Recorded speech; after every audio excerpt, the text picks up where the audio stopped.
We read this morning from one of the letters that the Apostle Paul wrote to the early church at Corinth. We read from 2 Corinthians chapter 8, verses 7 through 15. Now as you excel in everything, in faith, in speech, in knowledge, in utmost eagerness, and in our love for you, so we want you to excel also in this generous undertaking. I do not say this as a command, but I am testing the genuineness of your love against the earnestness of others. For you know the generous act of our Lord Jesus Christ, that though he was rich, yet for your sakes he became poor, so that by his poverty you might become rich. And in this matter, I am giving my advice. It is appropriate for you who began last year not only to do something, but even to desire to do something. Now finish doing it, so that your eagerness may be matched by completing it according to your means. For if the eagerness is there, the gift is acceptable according to what one has, not according to what one does not have. I do not mean that there should be relief from others and pressure on you, but it is a question of a fair balance between your present abundance and their need, so that their abundance may be for your need, in order that there may be a fair balance. As it is written, the one who had much did not have too much, and the one who had little did not have too little. This is the word of the Lord. Thanks be to God.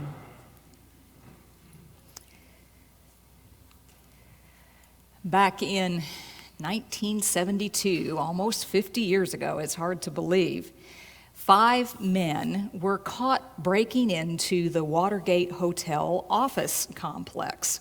That was the headquarters of the Democratic National Party there in Washington, D.C. That event might have simply passed into history, except for the fact that some cash was found on those men that was ultimately traced to a slush fund of the committee to re-elect the president. Washington Post investigative reporters Bob Woodward and Carl Bernstein thought that there might be a connection between the Watergate break-in and the campaign officials a little higher up, maybe even advisors to the president. And as it turns out, as we know, there was in fact a connection, and the resulting cover-up and charges of obstruction ultimately led to the resignation of the president. Woodward and Bernstein were famously aided in their investigation by an anonymous source who became known to us as Deep Throat. He was attributed the iconic phrase, "Follow the money." Now, if we go back a number of centuries to the middle of the 1st century, the elders of the very first Christian church in Jerusalem were concerned about the future of the church. The church was struggling. Many of the members were poor. Those who had remained in the Jerusalem area that had not been forced out through persecution were struggling. They had concerns that the church might pass into history, and so they called for a collection to be taken up among the other churches in the diaspora, the churches that had been planted as the gospel spread from Jerusalem to Samaria and even to the ends of the world. Now, the Apostle Paul got behind that collection, and he was interested in whether or not churches who had made a commitment to that Jerusalem collection had followed through, had completed what they had made a commitment to do. He was very familiar, as we know, through his missionary journeys with many of these churches in those outlying areas. and visited with them and followed up with them. And the passage we read this morning relates to that, of the Apostle Paul following up with a church. He thought, Paul did, that there was a connection between the churches that completed that collection, connection between those churches and where the members of those churches were at spiritually. That is, you could trace the money back from where it was received by the Jerusalem church, trace that money back to the changed and transformed hearts of the members of churches that had completed the collection. In the words of Deep Throat, you could follow the money. And so we read in verse 7, "Now as you excel in everything, in faith, in speech, in knowledge, in utmost eagerness, and in our love for you," Paul writes to the church at Corinth, "so we want you to excel also in this generous undertaking," that is, the collection that was taken up. Now, the Corinthian church was located in a prosperous city in a prominent Roman colony. It was located in a very geographically significant, advantageous spot, being on an isthmus between two bodies of water that allowed ships to move from Asia to Italy without having to go all the way around the treacherous southern tip of Greece. That was a very profitable location for people. It was a freewheeling, cosmopolitan boomtown made up of merchants who had profited, skilled tradesmen needed to create this kind of infrastructure, and then, of course, all the sailors and the people that come along with sailors, not all of them of the greatest moral compass. Paul knew Corinth. Paul knew the church at Corinth because it was one of the churches that he had planted, and he had been with them for an extended period of time. Paul knew the giftedness of the members of that church, the full range of gifts that he talks about, how blessed they were. He knew the conflicts that had erupted in the church because of all of that giftedness. And most importantly, Paul knew how to speak into that church with both a voice of apostolic authority, but also with personal familiarity. And so he speaks to them, saying, "I do not say this as a command," although he could, "but I am testing the genuineness of your love against the earnestness of others." Now, there are a number of motivations that people have for giving, motivations that people who are looking for money can tap into. One of them, of course, is compassion. Think about the flyers you get at Christmas from all the charitable organizations that pull on your heartstrings with those pictures and the testimony. They're looking to tap into your compassion, to tell you a story that they want you to respond to. Another way is to approach people out of a sense of duty or obligation. We sometimes hear this during the stewardship campaigns in churches when people talk about, this is the budget that we need to meet. Here is your share to contribute to the budget. Thankfully, we don't hear so often anymore, as some churches used to do, describing people as giving units as part of that appeal. There are other ways that you can motivate people to give. One is a little more subtle, that is expectations that people might have as a result of their giving. For example, tax advantages is an external motivation, or an expectation that if you give a lot, you will be held in greater regard. That's why we sometimes put plaques. It's to thank people, but there is sometimes an implicit expectation that you will be thanked or held in higher regard. Paul doesn't approach the Corinthians through any of those usual motivations. For Paul, giving should be a reflection of love. Paul doesn't command the Corinthians to contribute. He doesn't press them on how much they all need to contribute. He presents it to them with an expectation that the quantity of their giving will be a reflection of the quality of their changed or transformed hearts. Paul reminds the Corinthians, your hearts were in this when you made the commitment. Your hearts should still be in this as we complete it. Yes, I understand there were conflicts and interruptions, but now is the time to finish what you started. Verse 9, for you know the generous act of our Lord Jesus Christ, that though he was rich, yet for your sakes he became poor, so that by his poverty you might become rich.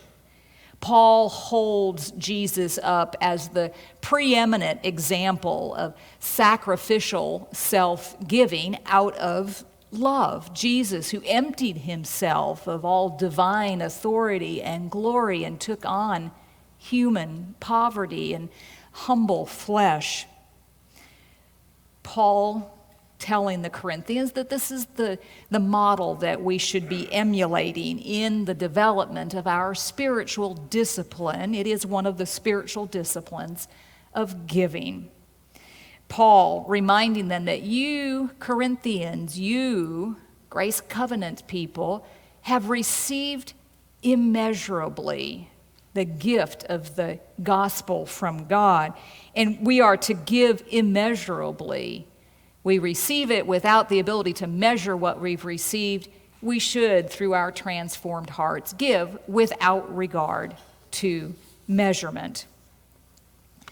Verse 10, and in this matter, I am giving my advice, Paul writes.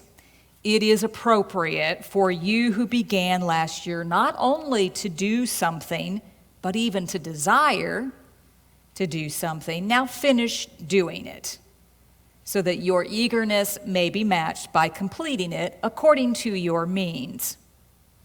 Paul applauds their initial desire, that outpouring of love for the Jerusalem church and their desire to give, but considers it unacceptable that they have not followed through on completing that.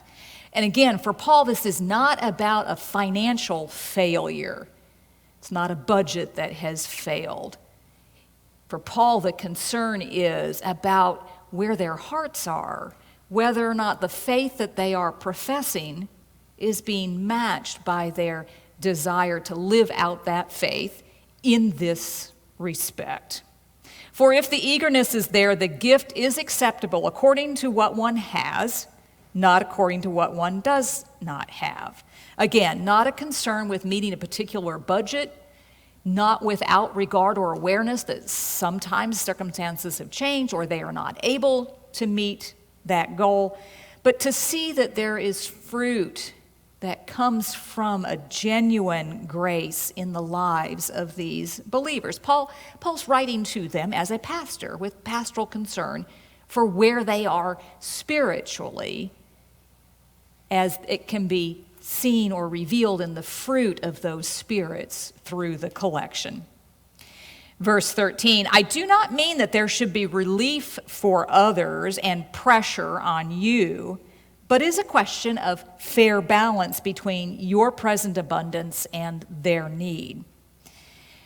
Paul talks about this matter of fair balance, but it's not a matter of equivalency. It's not an even Steven kind of a thing, nor is it intended to be some kind of a redistribution of wealth. Well, you all have more, so we're going to give it to these people.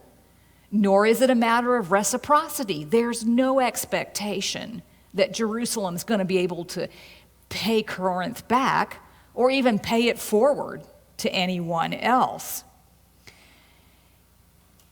It is a matter of faith.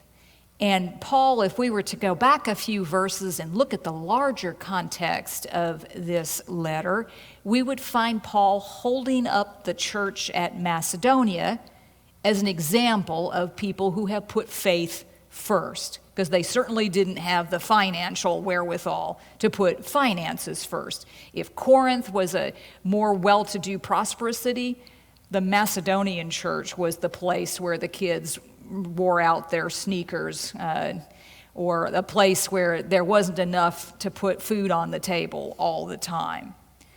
The Macedonians were poor financially, but they recognized that they'd been the recipients of the Jerusalem church's witness and sacrifice in sending missionaries to them so that they could have the good news. And the Macedonians were like, yes, we want to give to the Jerusalem collection. In fact, we want to give more than we can afford. And then they were still begging for the opportunity to do more. Church at Corinth, not so much in their faith. Paul writes this letter to the Corinthians, this portion of this letter to them, as a reminder that how we use our money, with whatever we use our money for, is a reflection, a statement about what we believe. And if we have enough or more than enough money, then we don't have to think very hard about what we believe. If it doesn't hurt, you just continue to pay if you choose. But the Macedonians had to think about it. They had to think about and weigh whether or not the money that they were sending to Jerusalem mattered in a different way. How we use our money says something about what we believe and the priorities that we set. Likewise, how we don't use our money is also a statement about what we believe or don't feel passionately about what we believe. If we are anxious, if we're anxious about whether or not we're going to have enough for ourselves and therefore don't give to other causes, whatever those causes might be,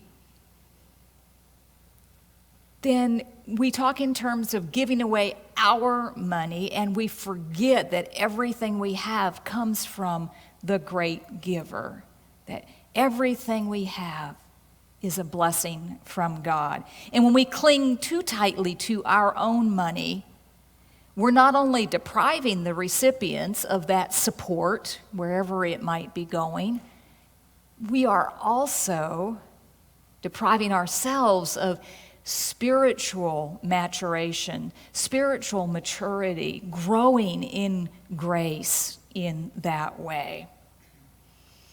Now, I know there's some folks out there who are saying, it's 4th of July, Pastor Melanie. The agreement is in the church that pastors only talk about money during a couple of Sundays in September or October, right? Isn't that the deal? Money is important to our faith. Jesus talks a lot about money.